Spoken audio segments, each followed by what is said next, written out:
Hey everyone, welcome to another episode of the Expats in the Azores, and I'm here with another expat and a good friend, Andy, who has obviously moved here and started a business here in the Azores. And it's funny, I don't know if he knows this story, but prior to actually us meeting and getting to know each other, I used to come here. That's actually how I got started knowing about this place. I was a customer and came back for the delicious food. They have a great sandwich. It's the club sandwich. So tell us about how first you, I guess your previous life. Let's go back, just like 2 weeks now. Tell us about how you found out about the Azores and why you chose to come here. My wife, she's from the Azores, Maria. She's in there working away.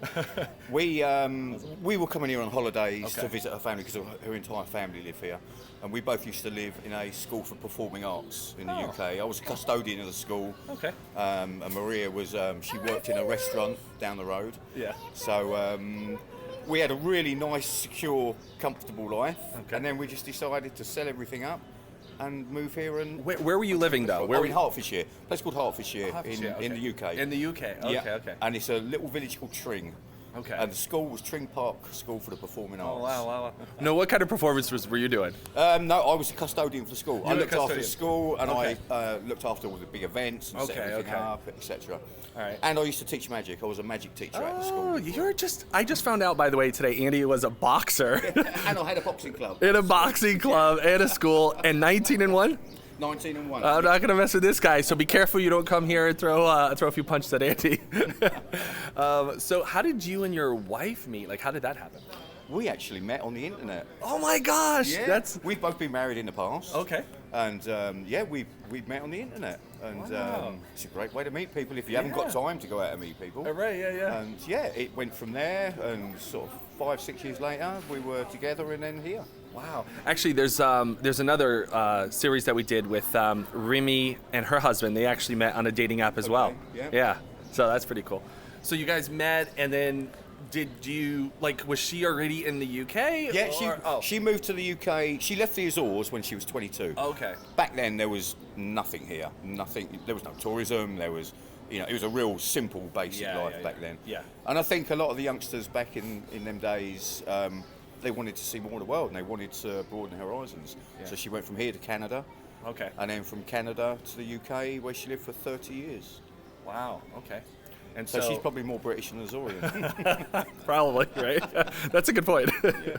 All right, and then so basically your exposure to the Azores was through her. Yeah, from holidays. Coming here on holidays to visit her family. Yeah. And actually, I'll be totally honest with you, the first time we came here, it was the middle of summer, absolutely beautiful day. Yeah. And we came out of the airport.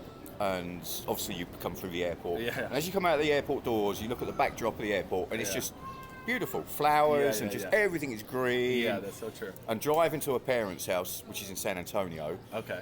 It's about a half-hour drive from here, and just driving through the countryside and it just sold it to me straight away. Yeah. And I knew then that this is the place I'd want to come and live. Wow. It just seemed so tranquil and peaceful. Yeah.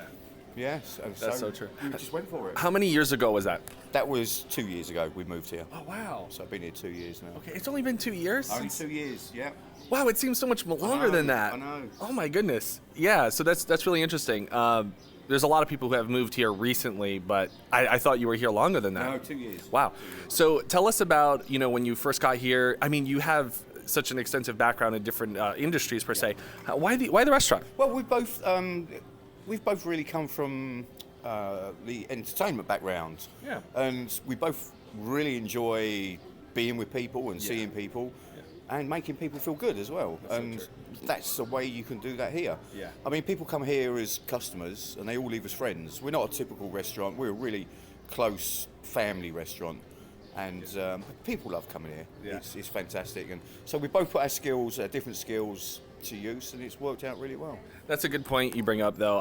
I just want to let you know, when you visit the island, or if you haven't been here yet to the Azores Forever restaurant, you can walk by all these streets and stuff, but there's always like a crowd here. There's always like a community. It's like a family. So There's always laughter here. There's always laughter. Always laughter. Yeah, that's so true. There's always a good scene here, a good time. I think you said, what, last night you closed it at what time? Oh, we got home at 2 o'clock last night. 2 o'clock. Yeah. You know, there's always people hanging out here. So it's a great place to check out. I'll put the links in the description, like to their Facebook page and also to the Google Maps of how you can get here. It's a great spot. So how's it been opening up a business here? Because some people have, some people come here to retire. Other people have started businesses here, even some of our expats in the series. So how's that been like for you so far? It's been a difficult 2 years. Not only because of the problems with opening, but with the COVID as well. Yeah. I mean, the first, we opened 2019. We was already 3 months into the summer, so we only had a month left at the end of that summer. Okay. So we've only really seen a proper maybe 1 or 2 months of the decent summer. Okay. So everything else has been COVID related since, so we haven't seen the best of it. But it was very difficult, myself not speaking Portuguese was the biggest hurdle. Luckily enough, Maria speaks perfect Portuguese. But that meant she had to take everything on her shoulders. She had to deal with absolutely everything. Yeah. All I could do was be there to support her. How was it for you not coming here, not speaking Portuguese? I know you had Maria as your help, but were the people here like welcoming to foreigners and stuff like that? How was that for you? Very, very welcoming. They were really understanding. The older generation of people here don't tend to talk a lot of English. The younger generation love it. They want you to talk English because they want to learn English. Right. And that fits really well here because we get a lot of younger people come here. So, it's fantastic. They sit outside, they're all speaking English, and it's just their way of learning. Yeah. So, but the language barrier, I think for me, the hardest thing about the language barrier was the first 6 months we were here, we lived with Maria's parents. Okay. Now these guys are two of the nicest people I've ever met. Yeah. But I never got to know them because I couldn't speak to them. Oh, that's a good point. So we had our ways of communicating, but it's not like I could get to know them like a mother and father-in-law, like I should do. Yeah. But we get there. Yeah, that's good. That's good. And by the way, how did you come to find this beautiful location? I know I'll do a pan around, some B-roll for everybody later, but you're right down here by the main church, like in the city. I mean, people taking photographs right now. I mean, people come from all over to see this place. How did you get so lucky to get this location? We were really lucky because we were actively looking for somewhere. We'd seen somewhere else, and it wasn't really us. It was in the middle of nowhere. And Maria's brother-in-law knew the previous owner. And he just happened to mention that he would be selling up at some point. Wow. So we literally, the day after, we came down, looked it over, and put a deposit down. Wow. That was it. It might have been a bit hasty at the time. Yeah. But that's what we done. So we secured it, then we went back to the UK to tie all the loose ends up in the UK. Sure. Came back here, and then we basically demolished the whole place inside and rebuilt the whole place. You had to rip, because I love the interior. It's such a nice theme. Well, we've gone down. We're both rock and roll lovers. We love music, and that's what we're based on here is music. Yeah. And so we wanted to go down the route of a 1950s American diner. Yeah. So that's why you got Elvis plastered all over the wall, and the black and white floor, and everything like that. Yeah. So it's been a real labour of love. Yeah. A lot of tears, a lot of happiness. Every business has a lot of tears, though. Yeah, but it's extremely difficult here on the island. If I will be honest, I would never recommend, if you're coming here on your own and you don't speak Portuguese and you don't know anybody, to set a business up is extremely difficult. That's so true. You need to know people, you need to speak a bit of the language.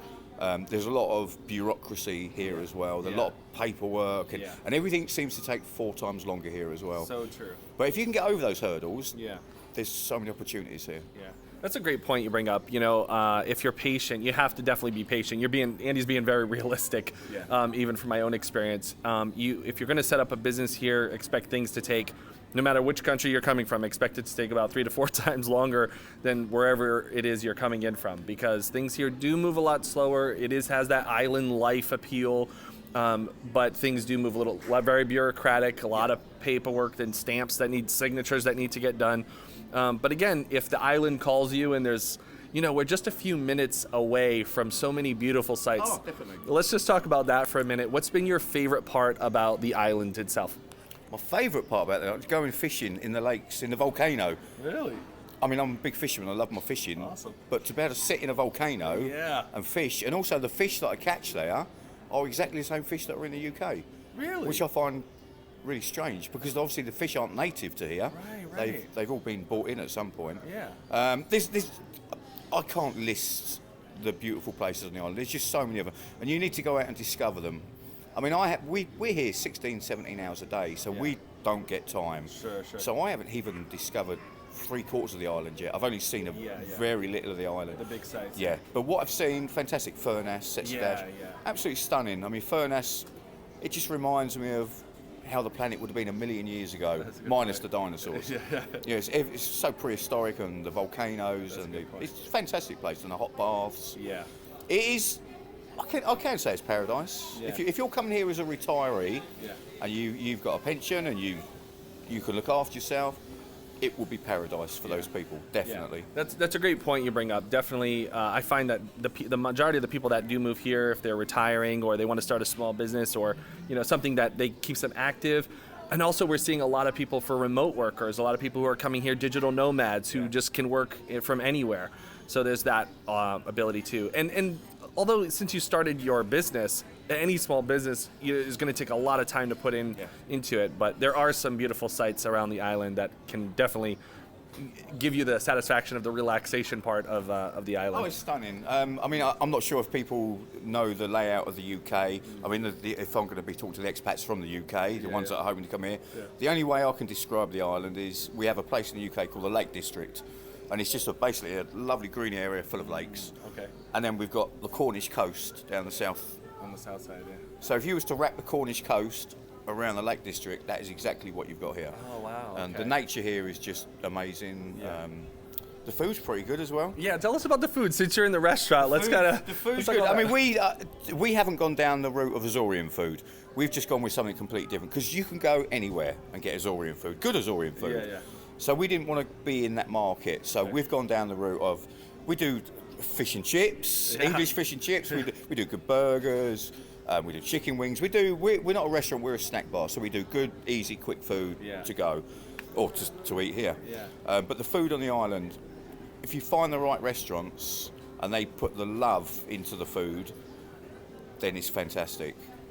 The Portuguese food, it needs the love put into it. Yeah, definitely. To get the best out of it, definitely. I mean, Maria's mum's home cooked food is just out of this world. Yeah. I was really picky when I first came. Oh, really? I eat with my eyes. So if I see something that doesn't look appetising... Like the octopus? The first time I had octopus, I sat there and looked at it. There's no way I'm putting that in my mouth.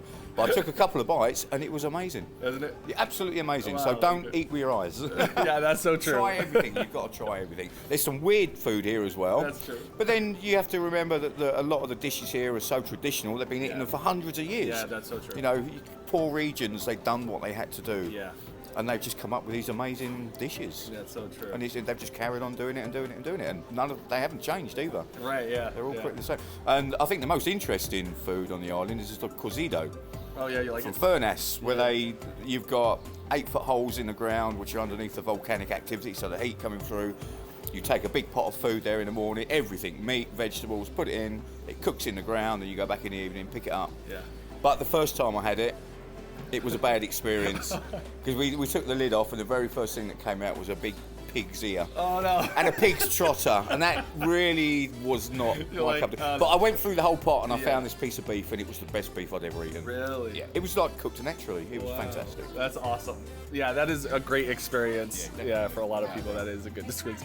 So for those who are watching this, who are thinking about like relocating, some people are like, what's the top 10 places to live as a retiree or, to travel the world? Portugal always tends to come up on that list, like, cost of living. And so what would you tell someone who's thinking about relocating here, whether they're a digital nomad or a retiree? What would you tell them?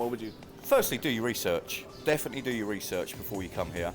And there's lots to research down, to the laws of the island, everything like that. You need to know what you're doing when you come here.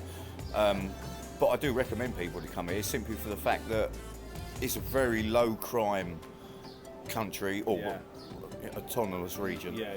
Very low. The people are wonderful. They're so welcoming and they will help you with anything they can. Yeah. Just come. It's a fantastic place, but do your research first. That's the only thing I would recommend. Yeah. And make sure it's right for you. I mean, if you're going to come here and live here, I think you need to come here a couple of times first. Oh, that's a good You point. need to come spend at least a month here. Yeah. you know, because the weather can be. I mean, a lot of people see the Azores as, you know, like a subtropical, which it is. But the weather can be bad as well, as you've experienced. Yeah, the weather, you know, especially the winter time, the humidity is really unbearable sometimes. Yeah. But when you get to the summer days are just absolutely amazing. I find for me, like, the most oddest thing is like the rain. The rain can like come and go pretty quickly. That's why it's such a green island, though. Yeah. The rain, it can be relentless sometimes as well. But if you're in a nice, comfortable house and you're all wrapped up, it's not a problem. Yeah, that's true. Good stuff. All right, well, Andy, thanks so much for taking the time today. This has been great. And also, if you are planning on visiting, or if you're already here on the island but haven't been to Azores Forever, make sure you come out and try the food, try the drinks, and most importantly, try the community and the hospitality that's here. Thanks so much for watching. Thanks again, Andy. Thank you.